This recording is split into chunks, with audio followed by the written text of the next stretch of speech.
Eu estava falando o seguinte, então você imagina a escola. E aí da passividade. o aluno, o que acontece com o aluno? Ele fica ali sentado, o professor despeja a informação para ele, porque essa é a metodologia inclusive esse professor foi treinado, ele despeja aquela informação para o aluno. O aluno, ele está sentado e ele recebe aquela informação de maneira passiva.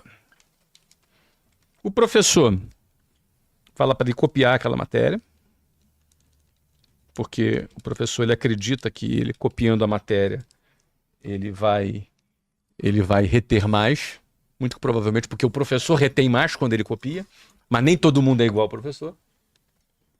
Nem todo mundo é igual, cada pessoa assimila a informação de jeito diferente, um é mais visual, outro é mais sinestésico, outro é mais auditivo, mas existe um padrão. E aquele aluno que está sentado ali, que é um cara às vezes mais sinestésico, mais imaginativo, mais questionador, e aí aquele professor ele está ali vomitando a informação, aí ele falou uma informação e já passou para outra, e aquele aluno, não, peraí, eu estou pensando, eu discordo, ele está questionando e o professor já está lá no outro capítulo. E esse cara nem ouviu o que aquele professor falou. E também, em vez de copiar, às vezes ele desenha, ele fica desenhando, aí leva bronca porque não está copiando, porque está desenhando. Ou seja, é uma educação que promove com que as pessoas não questionem. É uma educação que promove com que as pessoas sejam passivas e que não produzam conhecimento. E sim ficam de maneira passiva recebendo conhecimento ali ao longo do tempo. E aí aquele conhecimento ele é medido numa prova que não prova nada, que prova apenas que a pessoa foi capaz de decorar alguma coisa. E se ele tira uma determinada performance naquela prova, ele presta ou não presta para o modelo educacional. E assim algumas pessoas são despejadas, são desqualificadas, são consideradas ruins, fracassadas dentro desse sistema, e outras são consideradas bem-sucedidas. Ou seja, quem se enquadrou nesse modelo é considerado bem-sucedido. Quem não se enquadrou nesse modelo é considerado um fracassado, provavelmente alguém que será desqualificado no futuro. Só que quando a gente olha ao longo do tempo, de maneira longitudinal, a gente às vezes observa que os mais bem-sucedidos não necessariamente são aqueles que foram bem-sucedidos, mais bem-sucedidos na vida, não são necessariamente aqueles que foram bem-sucedidos nesse sistema. Eu sou um deles. Eu também. Você também. Foi uma catástrofe. Eu também. Eu fui bom aluno, cara. Olha que engraçado. Eu sou um desses. Mas eu fui expulso várias vezes.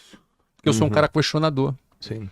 Fui expulso duas vezes. Você tem lição. Pra que eu vou ter lição? Não, primeiro eu não levava nada pra escola. Não tinha Anota aí, nada, você fala, não dá tinha um anotado. violão aí. Você anota aí. Qual Primeira é o coisa que eu fundamento fazia- dessa anotação, primeira coisa que eu professor? Qual que é fazia- o B que você tá me dando? E me fala isso em inglês. Ó, eu lembro no meu terceiro ano do ensino médio, Joel. Cara, tu sabe que o ensino médio é um desafio no Brasil, né? O jovem tá ali cheio de hormônio e ele não presta muita atenção, ele tá meio de saco cheio. E eu no terceiro ano do ensino médio, vindo da minha segunda expulsão, no final do segundo ano eu fui expulso, não é? No final do meu ensino médio, na primeira bimestre, eu estudava numa escola super forte. E aquela turma era a turma dos alunos que vieram de fora. Então a turma dos alunos que vieram de fora era a turma mais fraca. Porque eram alunos que vinham de escolas mais fracas, que iam para aquele colégio se prepararem para o vestibular, para uma Enem da época. Não é? E eu era um aluno que vinha de fora. E eu nunca, de um bom tempo, assim, talvez da sétima série em diante, eu nunca tive caderno, nunca anotei nada. Nunca levei nada para anotar. Você é sem nada? Sem nada, cara. Eu ia pra escola sem nada. Nem uma mochilinha? E eu achava... Você botava a carteira no nem bolso? mochila, nem nada. Eu ia com nada. Eu ia pra escola. E eu achava mó barato, porque tudo... Isso é Eu achava mó barato. Coragem. Pô, Atitude, hein? Rebelde eu com achava mó causa. barato. Eu achava mó barato porque, cara, eu não fazia assim. Tipo, por que eu vou copiar uma coisa? E, gente, você que tá ouvindo aqui, Sétima. eu não tô falando pra você fazer isso, pelo amor de Deus. Pelo amor tá? de Deus. Tá? E nem tô dizendo que esse é o certo. Tô dizendo que esse era o meu jeito. Exato. E eu nunca gostei de me padronizar. Esse é o ponto. Então, o que acontece? Eu não copiava. Eu não copiava por quê? Eu não copiava. Porque por que eu vou copiar algo que já está no meu livro? Pra mim não fazia sentido. Copiar pra mim não gravava. Copiar me enchia o saco. Ok. Eu não queria copiar. Você entendeu? Minha letra era horrível. Você entendeu? Eu não queria copiar. Eu prestava atenção ali na aula, não era um cara que ficava zoando a aula, atrapalhando a aula, não era isso. Sentava lá no fundão. Não é porque as menininhas que sentavam lá na frente, os menininhos lá que sentavam, os mais netos, copiava com canetinha vermelhinha, verde, azul. Aquilo ali me dava uma certa irritação, entendeu? Eu não copiava. Só que é o seguinte, cara, eu lembro, cara, no primeiro bimestre, em todas as matérias, aí você tinha 2 testes e uma prova. Uhum. Aí, em todas as matérias, a minha média no bimestre foi 10. 10, média. Somando prova e teste. Ah, sim. Isso. 10, Todas- 10, 10, dividido por 3, 10, 10. 10. Uhum. Toda as matérias mesmo. Geografia, português, geometria, tudo. Com exceção de uma matéria. Foi média 5. Inglês. Imagina. 10, 10, 10, 10, 10, 10, 10, inglês. Caraca, eu não sabia dessa história. Não conhecia? Flávio era... Não, mas eu já tô sabendo meio que o caminho que você vai pegar, o insight, Então, o cara, gap, o gargalo. o inglês por quê, cara? Eu bati de frente com a professora que ela me tirou da sala porque eu não copiava a matéria. E aí meio que eu... Ah, saquei. Entendeu? Saquei. Eu lembro, tinha uma coisa que era matriz. Era uma matéria de matemática que eu não gostava. Matriz. Super fácil. Só decorar umas formulinhas lá e botar. Super fácil. Mas, cara, eu não gostei disso aqui. Isso aqui não vai servir pra nada na minha vida. Eu tava errado, que serve pra caramba. A gente usa matriz até hoje. Exato. Entendeu? Mas eu não gostei de matriz. Aí na prova eu falava assim, eu não quero acertar essa questão. Era a minha resposta para as questões de matriz. Rebeldaço. Eu era rebelde. Rebelde. Não quero, não você viu que eu quero. disse, eu não Vai acertar? quero acertar. Eu não quero acertar. quero. Não é que eu não vou responder. Não quero, não quero. Era assim, cara. Era desse Eu vou lhe jeito. mostrar que eu sei. Não lhe dou a permissão. Era muito marrento, cara. É, e ainda Mas escrevia com a outra mão, ainda, com a esquerda. É, Nem vou escrever com a minha mão. eu não quero. Essa aqui eu não quero. Mas por que eu tô falando isso? Qual foi a tua pergunta, cara? Só que eu A gente abri tá mão de falando dela. sobre... Você é bom na escola. Eu falei escola. que eu era bom aluno na escola, né? Eu era bom. Você falou como que, não necessariamente quem fracassou no modelo educacional fracassava na Causa e vida. efeito, sistema. Então, cara, assim, do ponto de vista acadêmico, eu era bom. Eu sabia, eu estudava, eu fazia, eu estudei muito para passar no concurso, ou seja, para mim não era problema estudar, né? Mas, cara, o modelo me irritava. Eu era um cara questionador, entendeu? Eu questionava, não é? Minha mãe me apoiou. Eu lembro quando a minha professora me tirou da sala Ah, e minha mãe foi chamada. E quando ela me tirou da sala, ela falou assim: professora Heloísa, se a senhora estiver assistindo agora, vai lembrar dessa hora. Ela me falou assim: você não vai copiar nada? Eu falei: não, professora, minha metodologia é outra, eu não copio. Eu não preciso copiar. Eu era aluno novo, ela não me conhecia, não tinha visto minhas notas todas, né? sim. Eu falei: não, a minha metodologia é outra, eu não preciso copiar. Não, mas você não trouxe nada? Não, minha metodologia também é outra, eu não preciso trazer nada, eu só preciso prestar atenção no que você vai dizer. Não, se você não está interessado, então você pode sair da sala. Eu falei: posso? Ela: pode. Então, obrigado, gente. Tchau. Um abraço. Muito obrigado. Já que eu posso sair da sala, muito obrigado. Então, e saí. E ela ficou muito brava, entendeu? Aí minha mãe foi chamada na escola. E aí? E minha mãe falou: olha, eu sou professora. A professora disse que ele podia sair. Então ela errou. Ó, foi lá na Minha mãe me semântica. deu moral. Foi na semântica. Minha mãe me deu uma moral. A professora não disse que ele podia sair? Ele saiu. Vocês estão me fazendo perder tempo? Eu tenho que trabalhar, vocês me chamaram aqui por causa disso? Caraca. Conversa com a sua professora. Falou com o diretor: conversa com a sua professora. Ela não disse que ele podia sair? Ele disse. E ele saiu. Esse sou eu. Pô, falou De pro novo, Joaquim. não faço isso em casa, senhores. Não precisa. Cara, a escola me despertou um lado perigosíssimo, bicho, na vida, que é a síndrome do mínimo. Porque eu tinha uma inspiração semelhante com o Flávio, eu perguntava: cara, por que eu tenho que aprender isso? Só me dá um motivo. Eu só preciso do motivo, que aí tamo junto até o fim. Sabe? Por quê? Eu lembro uma professora minha, de química, quando eu perguntei: cara, por que a gente tá aprendendo isso? Porque sim, carneiro. Aí aquilo foi o fim da Porque linha assim é pra mim. dose, né? É muito Porque ruim. sim é dose, e despertou pra mim a síndrome do mínimo. Eu fui medíocrezaço. Eu nunca passei direto antes do Natal, Joel. Eu sei aquele cara que era a última prova da recuperação, porque eu tirava o suficiente pra sobreviver no período escolar. Eu fui também, esse cara. E aí, numa prova de português, eu lembro, porque ali foi o fundo do poço. Porque eu podia ter me acostumado com isso. A fazer o possível pra sobrevivência. 10 questões, cada questão valia 1 ponto. Múltipla escolha. Lembro quando é pretérito do perfeito e tal. Aí, primeira questão, acertei. Segunda, acertei. Terceira, acertei. Você Quarta, achava que acertei. acertou, né? Não. Sabe como é múltipla escolha que eu tinha convicção Certeza? que você acertou? Certeza. Aquela primeira, acertei. Segunda, check. Múltipla escolha, você sabe como você sabe. E aí, quarta, quinta questão. Na verdade, quando chegou na sexta questão, era o lugar marcado onde eu sentava. Então eu sempre sentei na frente. Caio, sempre na chamada era o 3 ou 5. Era assim, Ana, Bruno, Caio, Daniel. Então eu sempre sentei na frente. Do meu lado, Alberto. Cara, o Alberto era... Crânio, máquina. Não, ao contrário. Ah, ruim? O Alberto era 2, ele celebrava um 2. Sabe então? E aí, minha caneta caiu. Sexta questão eu tava travado. Minha caneta caiu. Na sexta questão eu tava entre A e a B, A e a B, A e a B. Minha caneta caiu. Na hora que eu vou pegar minha caneta, vejo a do Alberto. O Alberto tava na sexta, marcou A. Falei, porra, é B. Marquei B, porque eu tava entre A e a B. Na hora que eu fiz a sexta questão, olhei pra prova, pô, acertei da primeira até a sexta. Cada questão vale 1 ponto. A média na minha escola é 6. Na minha cabeça, passei. Levantei, fui até a frente, professora Terezinha de português, nunca mais esqueço. Falei assim, Terezinha, terminei. Entreguei a prova, saindo da sala, eu viro pra turma e falo assim, galera, tô indo buscar a bola, acelera, porque era antes do recreio, então terminava liberado. E aí quando eu tava saindo, ela falou assim, Carneiro, ô meu filho, a prova tá em branco atrás, Carneiro, as últimas 4 questões você esqueceu. Ô Carneiro, volta lá. Turma, que vocês não sigam o exemplo do Carneiro, sempre com a cabeça no mundo da lua, volta lá e termina. Eu na porta, eu não esqueço desse dia. Eu falei, Terezinha, não preciso, tirei o suficiente pra passar. Olha aí, tô indo embora. Meus pais foram chamados na escola. E aí, enfim, aquela passagem meio que mudou, porque minha mãe, ela conseguiu me trazer um motivo. Minha mãe, ela conseguiu me dar um motivo na escola, porque senão ia ser a catástrofe até o final, que eu acho que era 2º colegial, ou 1º colegial, isso.